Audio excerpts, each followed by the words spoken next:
अंतर क्या है? पितर और देव पितर में अंतर क्या आता है? देव पितर का कार्य क्या है?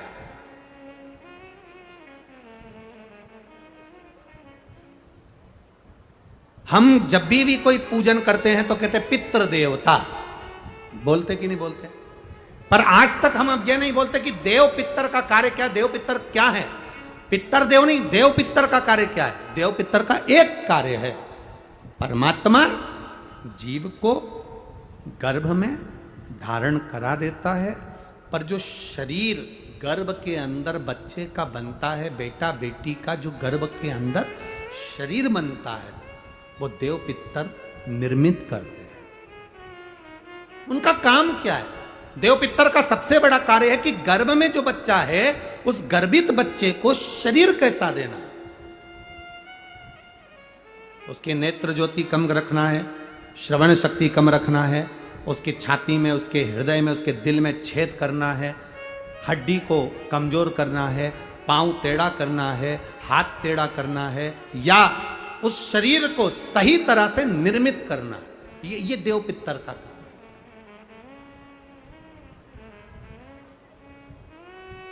ये देव पितर का काम।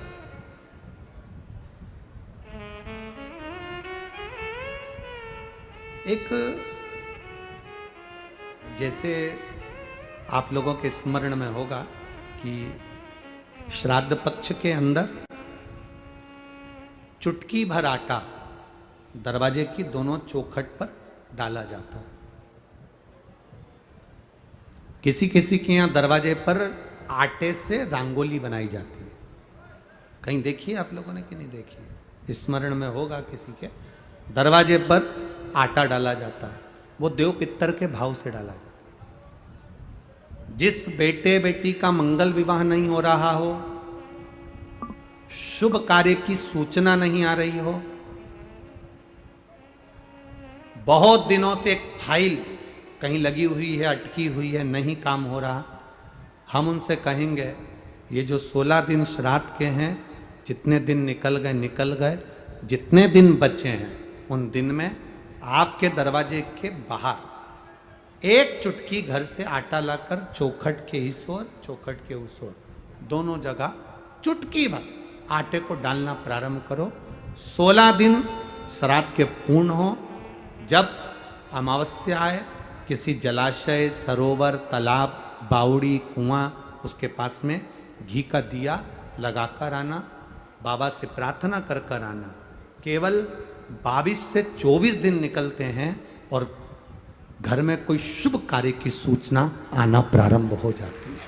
वो देव पितर का कार्य, वो कार्य देव पितर का। वो देव पितर किस तरह से करेगा? बेटे की शादी, बेटी की शादी, हम कहें किसी के 42 साल भी अगर उम्र हो गई है, 40 साल, 42 साल, 35 साल, 38 साल, शादी नहीं हो रही, तो कर कर देखना, एक बार बाबा से प्रार्थना कर कर देखना। देव पितर का कार्य क्या है? घर में शुभ कार्य को करवाना, घर में अच्छी चीजें लाना, गर्भ में जो बच्चा है उस बच्चे को शरीर पूरा देना, ये देव पितर का कार्य है। पितृदेव और देव पितर में बहुत अंतर है, बहुत अंतर। एक चुटकी आटा, अब तो थोड़ा सा रंगोली का काम ज़्यादा हो गया, नहीं तो हमने पहले भी कथाओं में कहा है कि 3 जगह पर आटे की रंगोली काम करती है, जिसका फल 1000 गुना होता है। 3 जगह पर आटे की रंगोली काम करती है, हमने पहले भी कहा। पहला, पितरों की पूजन हो रही हो, पितरों का पाटा भरा रहा हो, पितरों के लिए जोत लग रही हो, पितरों के लिए या अन्य स्थान पर कहीं पूजन हो, तो वहाँ पर आटे की रंगोली काम आती है। वहाँ पर रंग बिरंगी या पत्थर की रंगोली नहीं, मिट्टी की रंगोली नहीं, आटे की रंगोली काम आती है। दूसरे नंबर हो रहा हो, घर के बाहर यज्ञ हो रहा हो, यज्ञ चल रहा हो, उस यज्ञ में 3 परिधियां बनती हैं ब्रह्मा विष्णु महेश की। देखिए आप लोगों ने, यज्ञ कुंड जो बनाया जाता है, उस यज्ञ कुंड पर पत्थर की रंगोली नहीं, मिट्टी की रंगोली नहीं, आटे की रंगोली डलना चाहिए। ये पहले डलती थी, अब लोगों ने फैशन में दूसरी डालना प्रारंभ कर दी। आटे की रंगोली डली होती है जब हम सांकल्य छोड़ते हैं, अग्नि को जब हम सांकल्य देते हैं, तो जिस आटे की रंगोली उस पर बनी होती है, तो हमारी जो सांकल्य छोड़ी जाती है उसमें से एक अंश भाग हमारे पितरों के खाते में चला जाता है, जिससे पितरों की मुक्ति प्राप्त हो जाती है। तीसरा,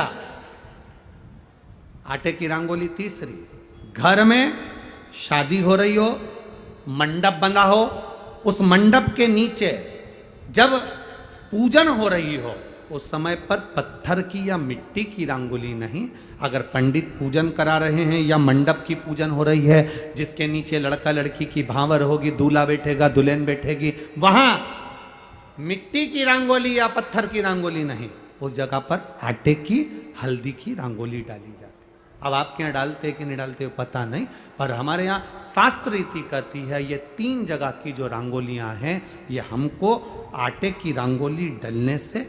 क्यों शादी के मंडप में पत्थर की रंगोली या मिट्टी की रंगोली क्यों नहीं डाली जाती? शादी के मंडप में यहाँ दूल्हा दुल्हन की शादी होती है, वहाँ पंडित जी भी आटे की रंगोली डाल देते हैं, घर की बहन बेटियां आटे की रंगोली डाल देती है। उसका कारण क्या होता है? जिसकी शादी में मंडप के नीचे आटे की रंगोली डलती है वहां पितरों को निमंत्रण नहीं देने की जरूरत पड़ती, वहां पितर उस वर कन्या को आशीर्वाद देते हैं जिससे उनका वंश बढ़ता है, वंश रुकता नहीं। और ये निश्चित है जिसकी शादी में, जिसके विवाह में आटे की रंगोली डलकर भांवर हुई होगी उसके घर में संतान सुख रुक नहीं सकता, उसके यहाँ संतान का सुख होता ही है। जिसके यहाँ आजकल ये पत्थर रंगोली डाल देते हैं, डाल दिया और कह दिया बस, क्योंकि आजकल फैशन में तो दुनिया जी रही है, तो आटे की रंगोली कौन डाले, तो वो फैशन में चल गया, तो संतान की प्राप्ति में भी थोड़ा सा। अब तुम देखो पहले का समय आज का समय कितना अंतर है महाराज।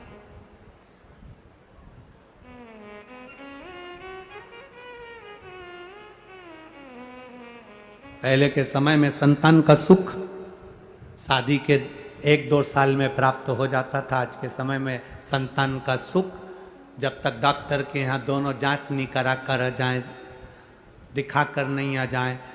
सब लोग कह रहे हैं डॉक्टर साहब जरा देखो संतान, डॉक्टर साहब बोले जांच करना पड़ेगी, बहू की भी जांच हुई, बेटे की भी जांच हुई, सब अच्छा है, उसके बाद भी संतान का सुख नहीं, उसके बाद भी संतान की प्राप्ति नहीं। शिव तत्व को जानने के लिए शिव महापुराण की कथा कहती है 3 जगह आटे की रंगोली की मूलता है। बोलेंगे आप लोग। पहला स्थान दरवाजे की चौखट, दूसरा स्थान बोलते जाओ जल्दी यज्ञ कुंड, तीसरा स्थान शादी का मंडप जहां पर भले चुटकी भर आटे की रंगोली बने पर वो जरूरी है। 3 स्थान आटे की रंग